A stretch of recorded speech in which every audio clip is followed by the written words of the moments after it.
But first, what's an overuse injury? Then see how you can throw it together. Every day we post something new. Okay, I'm gonna hop on there. Nicea, I know you want this tank top One night over stand. there. You're totally jealous. Dr. Brett Martindale joining me over here from the Ogden Clinic, and he says no to the tank top, but maybe to the pillows? Maybe a little bit. I'll let my wife decide that one. I know, my husband's not a pillow person, but I definitely am. I'm glad you're here, though, because we're talking about injuries and overuse injuries. What are those, and how does one occur? Overuse injuries are basically too much wear and tear into a muscle, a tendon, a bone, then your body's able to take care of in any given period of time. So people won't say I have an overuse injury. They'll say I have shoulder tendonitis or tennis elbow or plantar fasciitis or a stress fracture. These are all types of overuse injuries. How is it different than a regular injury?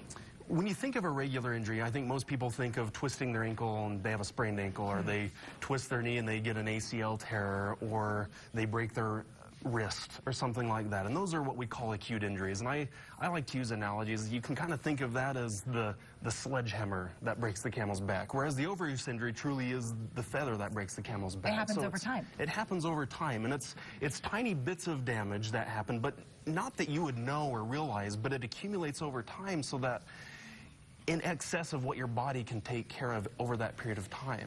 So it builds up. Is one injury worse than the other?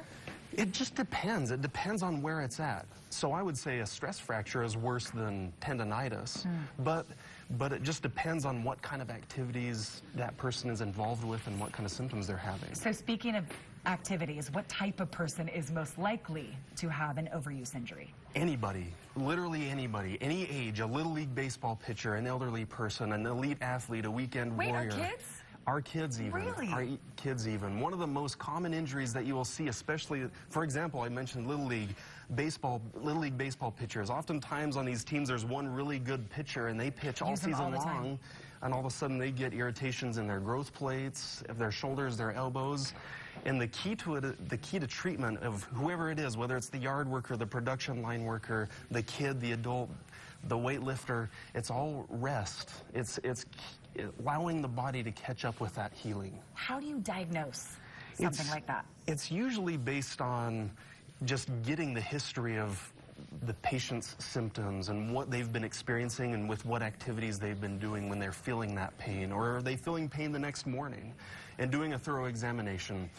Usually we'll get x-rays to rule out other things. Occasionally we'll do ultrasounds or MRIs, but usually it's based on just their story. Will you feel a twinge of pain or discomfort as those injuries progress? Absolutely, absolutely. As they get more advanced and progress more and more activities, even simple things can become painful. Okay, so you treat it with rest, anything else? Well, the key is rest. That helps alleviate the pain, but sometimes it even gets to the point where just resting or changing your activity isn't enough, and sometimes other interventions need to take place, whether with medications or shots or even occasionally surgery. But most of the time, if you can retrain the body, do some cross-training, do things that don't aggravate the injury but keep that fitness level up, can allow the body to heal it the appropriate way. And then using proper technique, not going too fast for the fitness level of that individual, that all is helpful. Yeah, you jumped into my next question. It's prevention. Yeah. How do we make sure that we don't end up with one of these? It's exactly that way. It's ensuring proper technique with whatever activity you're doing, whether that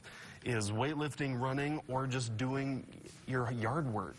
It's allowing appropriate rest after activity so that you're not exceeding your body's ability to take care of those problems. It did surprise me so much. My cute 12-year-old is a swimmer, and she said, my shoulder hurts. And you think as a parent, you're only 12.